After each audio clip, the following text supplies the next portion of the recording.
आपको चेलों से सीखने की जरूरत नहीं है, क्योंकि घबराना तो आपको आता है, चिंता करनी तो आप जानते हो। आपको यीशु से सीखना है। हालेलुया। आपको यीशु से सोना सीखना है, बारिश में शांत रहना सीखना है, गरजते बादल कड़कती बिजली के बीच आपको निडर रहना सीखना है। सिखाऊं, हां या ना?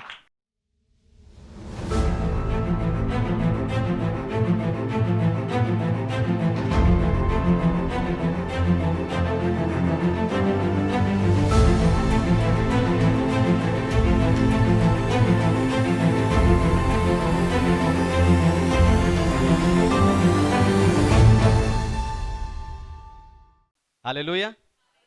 तो आए आज के वचन में चलें, पवित्र शास्त्र बाइबल से आज का संदेश सुने। आज का संदेश है, शैतान की मदद करना बंद करो। शैतान की मदद करना बंद करो।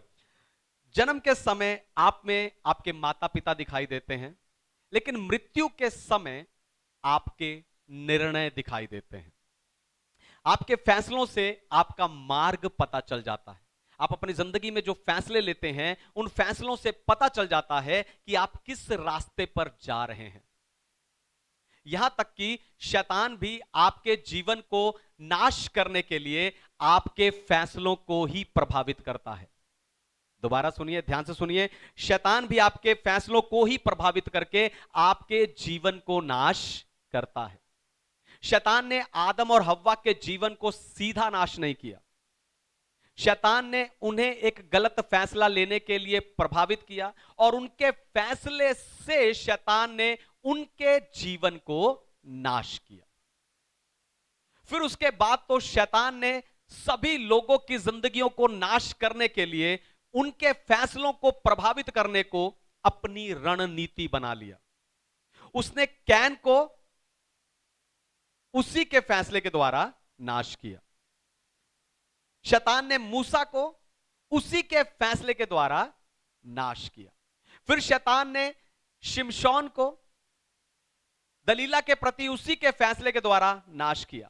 फिर शैतान ने दाऊद को उसी बतशेबा के प्रति उसी के फैसले के द्वारा नाश किया। फिर शैतान ने नीति वचन और सबपदेशक की पुस्तक लिखने वाले सबसे बुद्धिमान राजा को उसी के फैसले के द्वारा नाश किया। फिर शैतान ने यहूदा इस्करियोती को उसी के गलत फैसले के द्वारा नाश किया। आपको बताऊं, जैसे शैतान इन सब लोगों को इनके फैसले के बिना नाश नहीं कर सकता था, वैसे ही वो आपको भी आपके गलत फैसले के बिना नाश नहीं कर सकता। मैं चाहता हूं कि आप अपने जीवन को नाश करने में शैतान की मदद करना बंद करें। आज के इस वचन से मैं चाहता हूं कि आप अपने जीवन को नाश करने में शैतान की मदद करना बंद करें। जब आप खुद ही अपने जीवन और घर परिवार को लगातार चोट पहुंचाते रहते हो, आप खुद शैतान की मदद करते हो। आप खुद शैतान के साथ मिलकर अपना और आपके अपनों का नाश करते हो। इसीलिए आज मैं आपको गलत फैसला लेकर शैतान की मदद ना करने के लिए उत्साहित करने जा रहा हूं। लेकिन उससे पहले मैं चाहता हूं कि दुनिया भर से जितने विश्वासी स्पिरिचुअल पैशन असेंबली यानी आत्मिक उत्साह की सभा के संदेश को सुनते हैं, हम जोरदार तालियों से उनका स्वागत करें।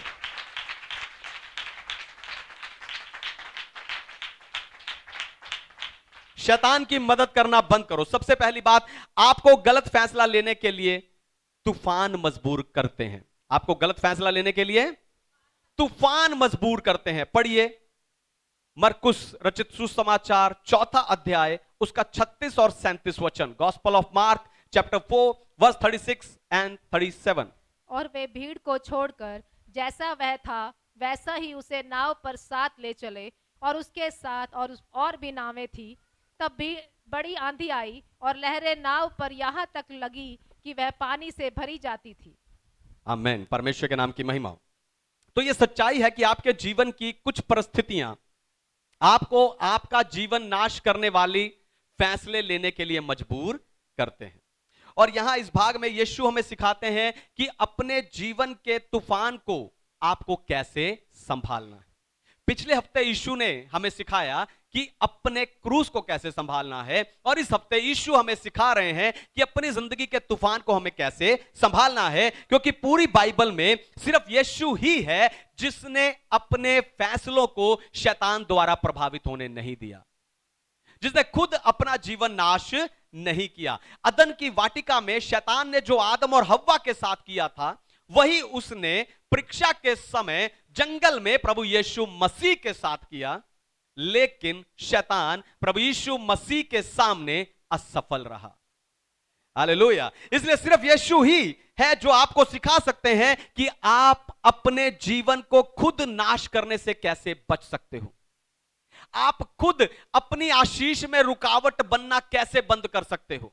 आप खुद अपने ही परिवार का शोषण करना कैसे बंद कर सकते हो। और ऐसा करने के लिए आपको धीरज चाहिए। ऐसा करने के लिए आपको धीरज चाहिए, आपको दृढ़ विश्वास चाहिए, आपको शिक्षा चाहिए और आपको मार्गदर्शन चाहिए। लेकिन समस्या यह है, आप जिनके साथ जुड़े हुए हो और जिससे आप सीख रहे हो, उनसे ज्यादा आप बाहर वालों की बात मानते हो। हालेलुया। अपनी समस्याओं पर जय पाने के लिए, अपने तूफान पर जय पाने के लिए आपको जो कुछ चाहिए, दृढ़ विश्वास, दृढ़ निश्चय, धीरज, शिक्षा और मार्गदर्शन, ये सब आपको चाहिए। लेकिन आप जिनसे जुड़े हो, जिनसे सीख रहे हो, उनकी ना मानकर आप ज्यादा बाहर वालों की मान रहे हो। इसीलिए तूफान के बीच में आप गलत फैसला ले बैठते हो। हालेलुया। आप गलत फैसला ले बैठते हो। आपको बताऊं, तूफान में, ध्यान सुनिए, तूफान में सबसे पहली मदद आपको उनसे मिलती है जो नाव में होते हैं, आपके साथ होते हैं। Hallelujah, hallelujah. आपकी विपरीत परिस्थितियों में, आपके तूफान में, आपकी मुश्किलों में, आपके हालातों में सबसे पहली मदद आपको वहां से मिलती है जो आपके साथ नाव में होते हैं।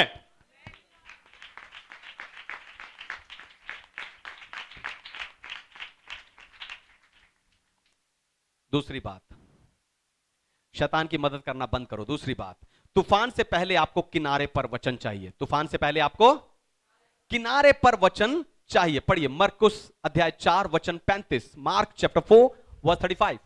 उसी दिन जब सांझ हुई तो उसने चेलों से कहा, आओ हम पार चलें। आमीन। परमेश्वर के नाम की महिमा। तो प्रभु यीशु सुबह से चेलों को और अन्य लोगों को परमेश्वर के राज्य की बातें बता रहे थे। फिर शाम को यीशु ने कहा, आओ उस पार चलें। उसने शाम को कहा। शाम दिन के अंत को दिखाता है और दिन का अंत आपके जीवन के अंत को, यानी जीवन का ऐसा समय जब आप अपनी आशीषों को, अपने सामान को, अपने रिश्तों को खुद खराब कर लेते हो। इसलिए आप में क्रोध और नाराजगी बढ़ने लगते हैं। आप अपनी भावनाओं को खुद इतना घात कर लेते हो कि आप अपने आप को ही संभाल नहीं पाते। आपको समझ नहीं आता क्या सही है और क्या गलत। आपको बताऊं, आपके जीवन के लिए परमेश्वर की वाणी कई बार ऐसे समय पर आती है जब आप उसे ग्रहण करने के लिए तैयार नहीं होते। तूफान के बीच में, परिस्थितियों के बीच में, हालातों के बीच में, ध्यान सुनिए, आपके जीवन में परमेश्वर की वाणी कई बार उस समय पर आती है जब आप उसे ग्रहण करने को तैयार नहीं होते। इसे आप योना के जीवन से सीख सकते हो। योना की पुस्तक पहले अध्याय में योना को परमेश्वर से वाणी मिली, परमेश्वर से वचन मिला, परमेश्वर भविष्यवाणी मिली, लेकिन वो परमेश्वर की आज्ञा से भाग गया। फिर तूफान में फंस गया, मछली के पेट में जिंदा निकला गया, समुद्र की गहराई में गया, तब उसने पश्चाताप किया और फिर परमेश्वर ने चौथे अध्याय में उसे वही वचन दिया और उसने तब उस वचन को पूरा किया, उस आज्ञा को पूरा किया। क्यों?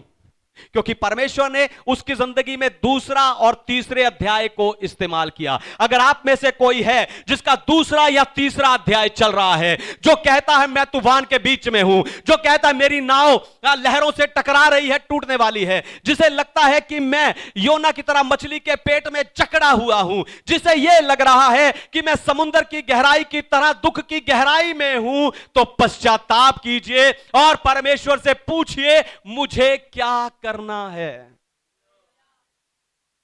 जब आप वो करेंगे जो परमेश्वर आपसे करवाना चाहता है, उसमें आपका आराम है।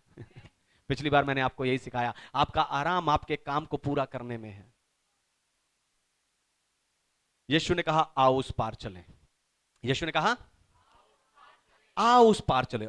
आप देखो वहां चेलों के साथ साथ एक बड़ी भीड़ भी यीशु की शिक्षा को सुन रही थी। इसलिए जब यीशु कहता है आओ तो आपको पता होना चाहिए ये आओ कौन है। हालेलुया। वहां चेले भी हैं, वहां भीड़ भी है, और यीशु मसीह कह रहा है आओ उस पार चलें। जब यीशु आपको बुलाता है तो आपको पता होना चाहिए कि ये आओ कौन है। आपकी कई समस्याएं सिर्फ इसलिए बनी है क्योंकि आप आज तक यही समझ नहीं पाए कि आपका अपना है कौन। आप उन लोगों को नाव में बिठाना चाहते हैं जिनका संबंध आपकी नाव से है ही नहीं। आप उन लोगों को वहां ले जाना चाहते हैं जहां वो जाना चाहते ही नहीं। पर वहीं दूसरी ओर कुछ लोग नाव में आ जाते हैं क्योंकि वो पीछे छूटना नहीं चाहते। कुछ लोग अपने आप नाव में आ जाते हैं क्योंकि वो पीछे छूटना। आपको बताऊं ऐसे बहुत कम लोग होते हैं, जो बहुत थोड़े लोग होते हैं जो आज्ञाकारिता में, आत्मिक जीवन में, सेवा में और चर्च में पीछे छूटना नहीं चाहते। वो खुद अपने आप से नाव में आकर बैठ जाते हैं और साथ चलते हैं। हालेलुया। और वो साथ साथ चलते हैं, साथ साथ रहते हैं। चेलों ने किनारे पर यीशु का वचन लिया कि आओ उस पार चलें, और वो तूफान में फंस गए। वो तूफान में, सोचने की बात है तब क्या करें जब सही चीजें ही गलत हो रही हूं। हालेलुया। सोचने की बात यह है कि हम तब क्या करें जब सही चीजें ही गलत हो रही हों। चेले तूफान में फंसे क्योंकि इन्होंने यीशु की बात मानी। योना तूफान में फंसा क्योंकि उसने परमेश्वर की बात नहीं मानी। इसीलिए आपको किनारे पर वचन चाहिए। हालेलुया। क्योंकि जब आप किनारे पर वचन लेते हो, किनारे के वचन के साथ आगे जाते हो, तो वचन देने वाला आपके साथ जाता है और वो आपको डूबने नहीं देता। उसने योना को भी बचाया, उसने चेलों को भी बचाया। लेकिन जो किनारे पर वचन नहीं लेते वो तूफान में डूब जाते हैं। हालेलुया। जो किनारे पर वचन नहीं लेते वो तूफान में नाश हो जाते हैं। लाल समुद्र पर फिरौन की सेना डूबकर मर गई क्योंकि वो परमेश्वर के उस वचन का पीछा कर रही थी जिसे लेकर इजरायली जा रहे थे। वचन इजरायलियों को मिला था, फिरौन को नहीं। लेकिन वचन के साथ जाने वालों ने तूफान में जय पाई। हालेलुया। इसलिए जो वचन, जो शिक्षा आपको मिलती है, उसे तूफान के बीच में आपको पकड़े रहना है। हालेलुया। हालेलुया। आज किनारे पर मैं आपको वचन दे रहा हूं, इस वचन को आपको पकड़े। कल तूफान आएगा लेकिन आपको इस वचन को पकड़े। कल आपका गुड फ्राइडे आएगा लेकिन आपको इस वचन को पकड़े। तूफान के बीच में, तीसरी बात, तूफान के बीच में वचन पर विश्वास रखें। तूफान के बीच में वचन पर विश्वास रखें। पढ़िए मरकुस अध्याय 4 वचन 40, gospel of Mark chapter 4 verse 40। और उसने कहा तुम क्यों डरते हो, क्या तुम्हें अब तक विश्वास नहीं? आमीन। परमेश्वर के नाम की महिमा हो। यह तूफान तब आया जब प्रभु यीशु मसीह परमेश्वर के राज्य के बारे में सारी शिक्षाएं दे चुके। इसलिए यीशु ने उनसे पूछा कि क्या तुम्हें विश्वास नहीं? क्या तुम्हें अब तक विश्वास नहीं? यानी प्रभु यीशु मसीह ने सुबह से सारा दिन उनको विश्वास के बारे में ही सिखाया था। हालेलुया। उन्हें विश्वास के बारे में सिखाया था। लेकिन जैसे ही तूफान आया, तूफान को देखकर वो उन सारी बातों को, उन सारे वचनों को, उन सारी शिक्षाओं को, उन सारे प्रचार को वो भूल गए। पर आपको बताऊं, मौसम बदलने से वचन नहीं बदलता। हालेलुया। वचन, परमेश्वर का वचन मौसम पर निर्भर नहीं है, पर किनारे पर सुना हुआ वचन आपको जरूर तूफान बनकर चुनौती देता है। हालेलुया। किनारे पर सुना हुआ वचन आपको जरूर तूफान बनकर चुनौती देता है। संडे को सुना हुआ वचन आपको पूरा हफ्ता परखता है। हालेलुया। यीशु ने चेलों को जगह के बारे में, रास्ते के बारे में, आने वाली मुश्किलों के बारे में कुछ नहीं बताया, बस इतना कहा आओ उस पार चलें। क्यों? पता है क्यों? क्यों परमेश्वर हर बार हमेशा लोगों को पूरी बात नहीं बताते? क्यों? क्योंकि परमेश्वर चाहते हैं कि आप तूफान के बीच में भी सुनते रहें। अपनी मुश्किलों में, परिस्थितियों में, हालातों में, बीमारियों में, तंगी में, गरीबी में, कर्ज में आप उसकी सुनते रहें। हालेलुया।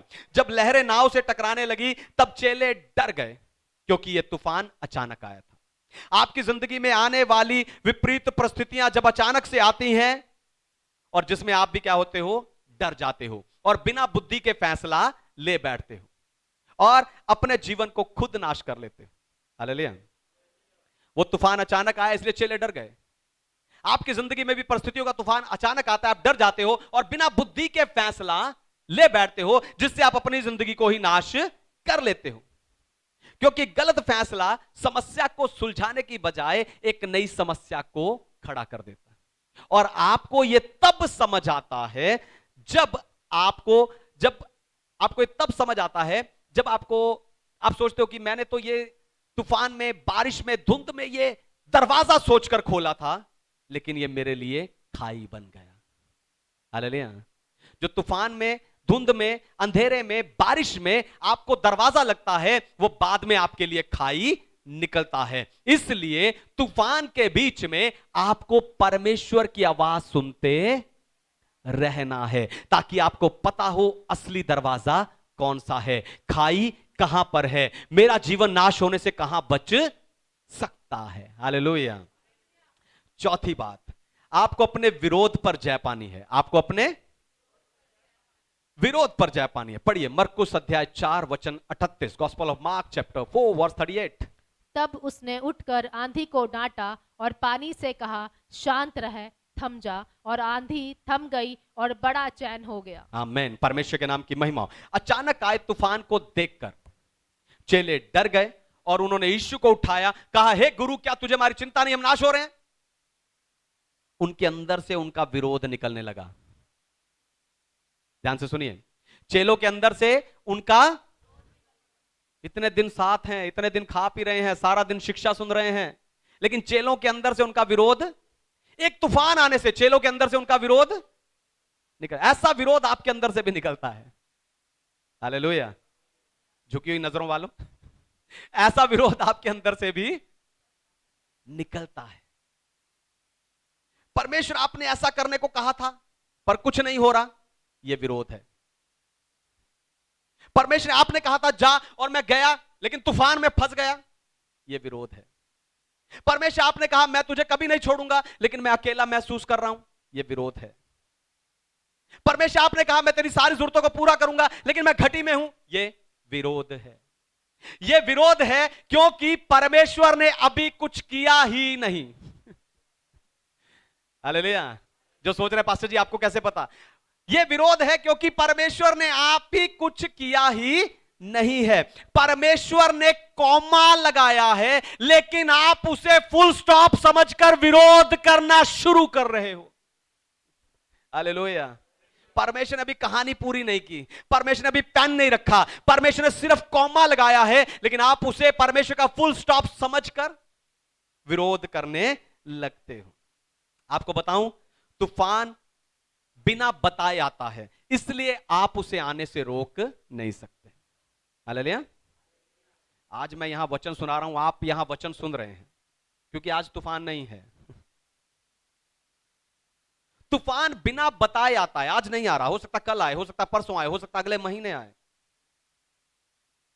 तूफान बिना बताए आता है, इसलिए आप उस तूफान को रोक तो नहीं सकते, पर आप उसे संभालने की तैयारी कर सकते हो।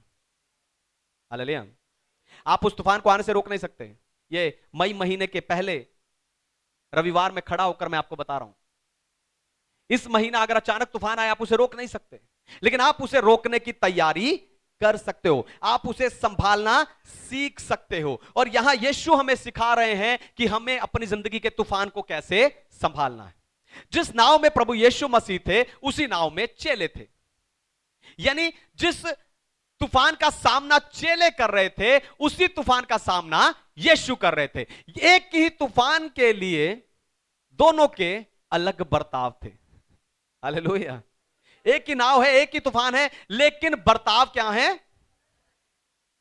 एक ही घर में दो बर्ताव हैं, पति पत्नी। हालेलुया।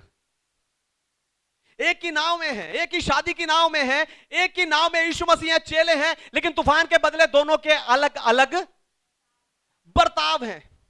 चेले घबरा रहे हैं लेकिन यीशु सो रहे हैं।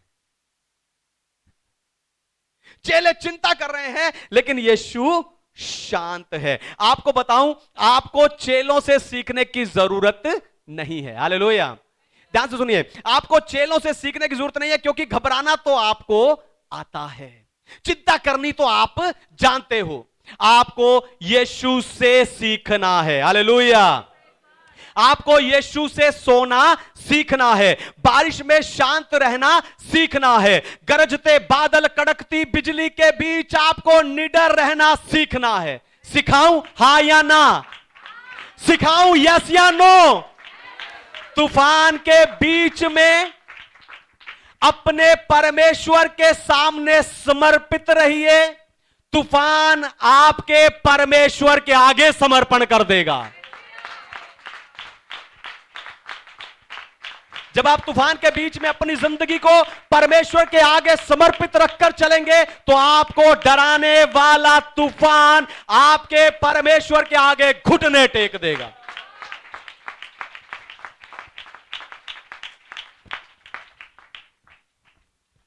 शैतान की मदद करना बंद करो। पांचवी और आखिरी बात, जब आपको नहीं पता कि क्या करूं, तब भी आपको यह पता होना चाहिए क्या नहीं करना। हालेलुया। बहुत जरूरी, सबसे जरूरी, तूफान के बीच में जब आपको यह नहीं पता कि क्या करूं, तब भी आपको यह याद रखना है कि क्या नहीं करना। पढ़िए मरकुस 4:39, मार्क चैप्टर 4 वर्स 39। तब उसने उठकर आंधी को डांटा और पानी से कहा, शांत रह, थम जा, और आंधी थम गई और बड़ा चैन हो गया। आमीन। परमेश्वर के नाम की महिमा हो। Thank you Jesus. 39, praise God.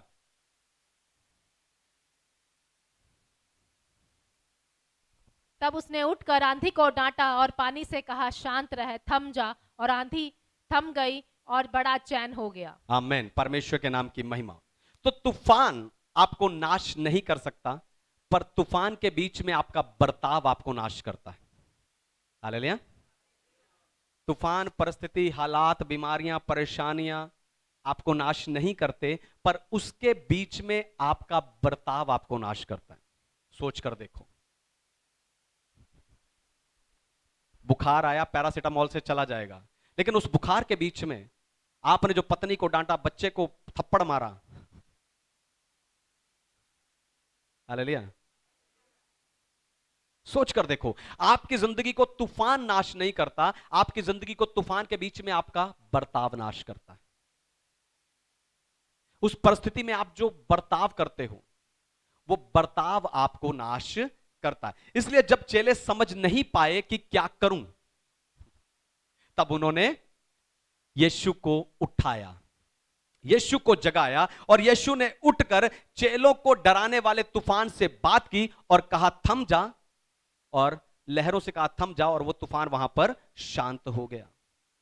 Hallelujah. आपकी जिंदगी के तूफान में, आपकी जिंदगियों की परेशानी में, जब आपको यह पता ना चले मैं क्या करूं, तब आपको यह याद रखना कि मुझे क्या नहीं करना चाहिए। हालेलुया। ये परेशानी खड़ी तो हो गई, लेकिन इसके बीच में मुझे क्या नहीं करना चाहिए, इससे निकलना मुझे नहीं आता, इतनी बुद्धि मेरे पास नहीं, इतनी समझ मेरे पास नहीं, इतना पैसा मेरे पास नहीं, इतनी पहुंच, इतनी सिफारिश मेरे पास नहीं, लेकिन आपको यह पता होना चाहिए कि आपको क्या नहीं करना। हालेलुया। लोग क्या करते हैं? लोग, परेशानी आई तो नशा कर लिया, मैनू बड़ी टेंशन होगी, मैं नशा कर लिया, फिर टेंशन खत्म, कितनी देर? कुछ लोग अपने घर का ही सामान तोड़ देते हैं और रोटी उठा के फेंकते हैं, मुझे नहीं खानी, है ना। दाल पूरी दीवार गंदी, अभी क्रिसमस पे सफेदी करवाई थी। आपको याद रखना मुझे क्या नहीं करना, है ना। अपने ही परिवार से दूर हो जाते हैं।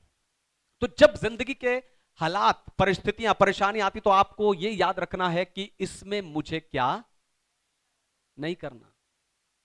कर्ज वाला तंग कर रहा है तो एक और कर्ज नहीं लेना कि एक और कर्ज लेके ये कर्ज दे दूं। जिंदगी के तूफान के बीच में आपको याद रखना है कि मुझे क्या नहीं करना। तो चेले नाव में ही रहे